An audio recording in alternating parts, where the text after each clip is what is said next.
बिस्मिल्लाहिर्रहमानिर्रहीम। अस्सलामुअलैकुम। मैं हूं आपके साथ रुबैया चौधरी और उम्मीद करती हूँ आप लोग खैरियत से होंगे। आज रमज़ानुल मुबारक का 18वां रोज़ा है और रमज़ानुल मुबारक के दूसरे अशरे का आज 8वां रोज़ा है। रमज़ानुल मुबारक अपने आखिरी अशरे में चला जाएगा। रमज़ानुल मुबारक का दूसरा अशरा ख़त्म होने वाला है और आज माशाल्लाह रमज़ानुल मुबारक का तीसरा जुमा है। और जुमे का दिन तो वैसे ही बहुत फजीलत वाला दिन होता है और ये तो फिर माशाल्लाह से रमज़ानुल मुबारक का जुमा है। इस वक्त मैं रमज़ानुल मुबारक के 18वें रोज़े की सहरी बना रही हूँ, 18वीं सहरी बना रही हूँ। तो सुबह सुबह उठ के इतनी खूबसूरत फीलिंग्स होती हैं कि सुबह सुबह मस्जिदों में अजानें हो रही होती हैं, मस्जिदों में दुरूदो सलाम पढ़ा जा रहा होता है। अभी भी एक दो मस्जिदों से आवाज़ें आ रही हैं कि सुबह सुबह दुरूद पढ़ा जा रहा है और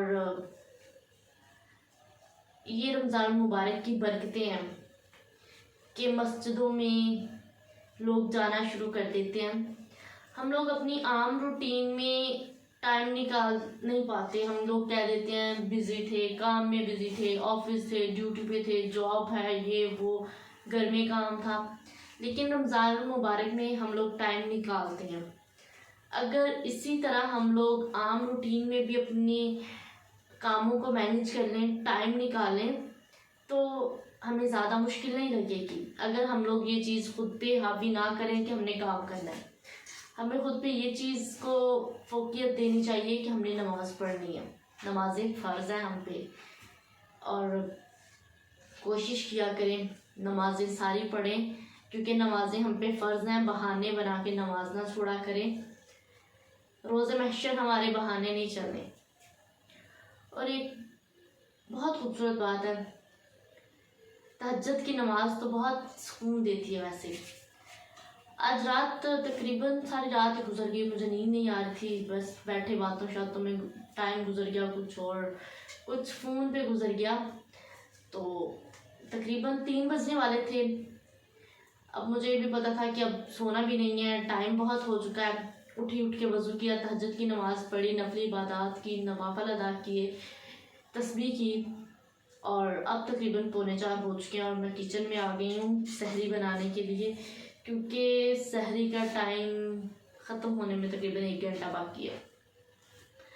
तो ये माशाल्लाह से रमज़ान की बरकतें हैं कि हमें एक खुशी होती है, उठना है, हमने नमाज़ पढ़नी है। और रमज़ान में तो माशाल्लाह मोस्टली लोग तहज्जुद भी पढ़ रहे होते हैं, क्योंकि उन्हें पता होता है कि जाग रहे हैं तो तहज्जुद पढ़ लेते हैं, तो तहज्जुद भी पढ़ते हैं।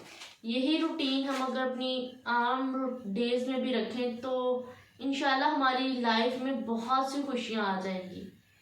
इंशाल्लाह अल्लाह ताला हमारी लाइफ में हमारे लिए वहाँ से आसानियाँ पैदा करेगा जहाँ से हम सोच भी नहीं सकते। हमारी ज़िंदगी में जब बहुत सी मुश्किलें आ जाती हैं, जब परेशानियाँ हमें चारों तरफ से घेर लेती हैं, तब हमें सिर्फ एक ही नाम जहन में आता है, एक ही चीज़ होती है हमारे जहन में और हमारा उस पर पुख्ता यकीन भी होता है। हमारा उस पर पूरा यकीन होता है कि अल्लाह पाक की ज़ात वो ज़ात है जो हमें इस मुश्किल से निकालेगी, जो हमें हर मुसीबत से निकालेगी। और मेरा आप सबको ये मशवरा भी है, आप लोग आजमा के देखिएगा, आप लोग ये करके देखिएगा। जब आपको लगे आपकी लाइफ में बहुत सी परेशानियाँ हैं, बहुत सी मुश्किलें हैं और आपको कुछ समझ नहीं आ रही आपको क्या करना चाहिए, तब वज़ू करो, अल्लाह के सामने सजदा करो, नवाफिल अदा करो, हाजत के कर लो, शुक्राने के कर लो और अपने वो तमाम दुख, अपनी तमाम तकलीफ़ें जो आप लोगों के सामने बयान नहीं कर सकते, जो आपको लगता है कि लोगों के सामने बयान करेंगे तो आपका मजाक बनेगा, कोई समझेगा नहीं, वो तमाम तकलीफ़ें, वो तमाम परेशानियाँ आप अल्लाह से बयान करें। अल्लाह ताला आपकी वो परेशानियाँ ज़रूर सुनेगा और अल्लाह ताला आपके लिए आसानियाँ भी पैदा करेगा, क्योंकि अल्लाह ताला की ज़ात अपने बंदों को कभी भी नाउमीद नहीं करती। अल्लाह ताला अपने बंदों की दुआएं ज़रूर सुनता है और उनके लिए आसानियाँ भी पैदा करता है। सर सजदे में रखें और अल्लाह के सामने अपनी सारी बातें बयान कर दें। तहज्जुद की नमाज़ पढ़ें। तहज्जुद बहुत लाडली इबादत है। तहज्जुद की नमाज़ पढ़ें, अपनी तमाम परेशानियाँ अल्लाह के सामने रखें और फिर अल्लाह पे ही बात छोड़ दें कि या अल्लाह, अब आसानी भी तूने ही पैदा करनी है मेरे लिए, और या अल्लाह अब रास्ता भी मुझे तूने ही दिखाना है। और अपने आप को अल्लाह के बताए हुए रास्ते पर चलाना शुरू कर दें। मोस्टली हमारे यहाँ क्या होता है कि जब कोई और कामयाबी हासिल कर रहा होता है तो अक्सर लोगों में जेलसी शुरू हो जाती है। तो खुदारा लोगों से जेलस ना हुआ करें, खुद भी मेहनत करें, आगे बढ़ने की कोशिश करें, अपने लिए मेहनत करें, कदम बढ़ाएं आगे, स्ट्रगल करें और अल्लाह ताला मेहनत करने वालों को फल भी देता है।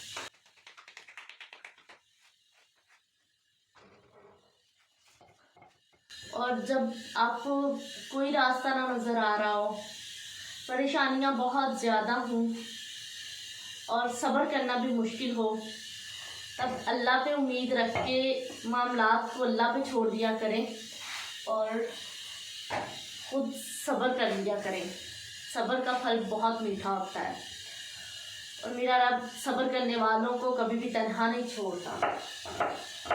वो उनकी मदद ज़रूर करता है और वो कभी भी उन्हें बेसहारा नहीं छोड़ता, कभी भी उन्हें उनकी तकलीफ़ों में तन्हा नहीं छोड़ देता।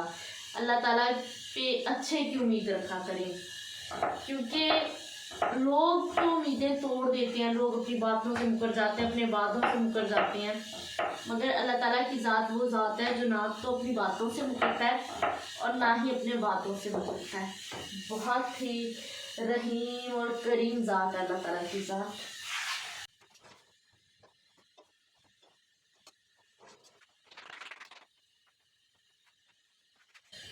अभी कल 17वां रोज़ा था। 17वें रोज़े में अफ्तारी के ब्लॉग में मैंने ये बात की थी ग़ज़वा बदर के हवाले से कि ग़ज़वा बदर में मुसलमानों की तादाद बहुत कम थी, सिर्फ 313, और उनके पास कोई हथियार नहीं थे, घोड़े, जानवर, ऊँट, सब कुछ बहुत कम तादाद में था। फिर भी उनकी उम्मीद अल्लाह पे थी, उनका यकीन अल्लाह पे था कि अल्लाह ताला हमें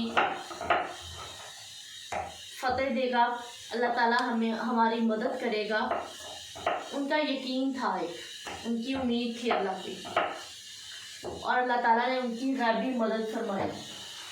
बिल्कुल जब हम अल्लाह ताला पर उम्मीद रख लेते हैं, अल्लाह ताला पर सब कुछ छोड़ देते हैं कि अब अल्लाह ताला ही हमारे हक़ में बेहतर करेगा, तो अल्लाह ताला हमारे लिए वहाँ से रास्ते निकाल देता है जहाँ से हमने कभी सोचा भी नहीं होता और जहाँ से हमें कोई उम्मीद नहीं होती कि यहाँ से भी कोई रास्ता निकल आता है और हम बिल्कुल टूट चुके होते हैं और टूट के गिर चुके होते हैं।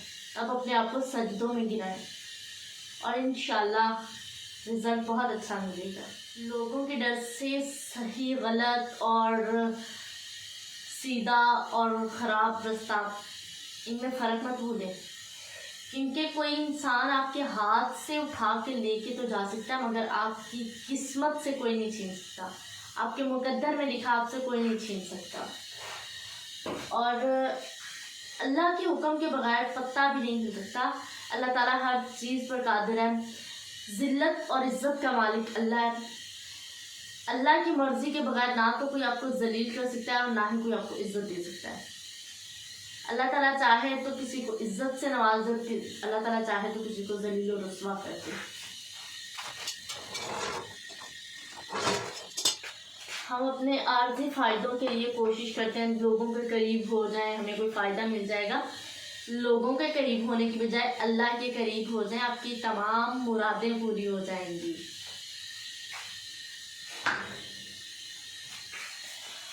और अल्लाह ताला अपने बंदों को कभी ना उम्मीद नहीं करता। आज मैंने कुछ बातें जो दी हैं, अगर इन पे आप अमल करेंगे, सोच के देखें, तो इंशाल्लाह आपको बहुत अच्छा भी लगेगा और आपको आपकी लाइफ में सुकून भी मिलेगा और खुशी भी मिलेगी। आज माशाल्लाह रमज़ान मुबारक का तीसरा जुमा है, तो दुरूद पाक कसरत से पढ़िएगा, दुरूद इब्राहिमी का जिक्र कीजिएगा, नबी पाक पर दरूद भेजिएगा। और अल्लाह ताला आज के ख़ास दिन की बरकत से हमारी तमाम दुआओं को कबूल फरमाए और हमारे तमाम सगीरा और कबीरा गुनाहों को माफ़ फरमाए, और अल्लाह ताला हमें अपने बताए हुए रास्ते पर चलने की तौफीक दे। अल्लाह ताला से हमेशा ये दुआ करें कि या अल्लाह मुझे वैसा बना दे जैसा तू चाहता है, क्योंकि अल्लाह ताला ने कहा एक तेरी चाहत है और एक मेरी चाहत है, होगा वही जो मेरी चाहत है, जो अल्लाह की चाहत है। बिल्कुल, एक बंदे की चाहत होती है और एक अल्लाह ताला की चाहत होती है, मगर होता वही है जो अल्लाह ताला की चाहत होती है। बट अगर इंसान अपने आप को उस चीज़ में डाल दे, उस रास्ते पे डाल दे, उस एक चीज़ को अपने लिए बेहतर सोच ले जो अल्लाह ताला की चाहत है, तो अल्लाह ताला अपने बंदे को उस चीज़ से भी नवाज देता है जो उसके बंदे की चाहत होती है।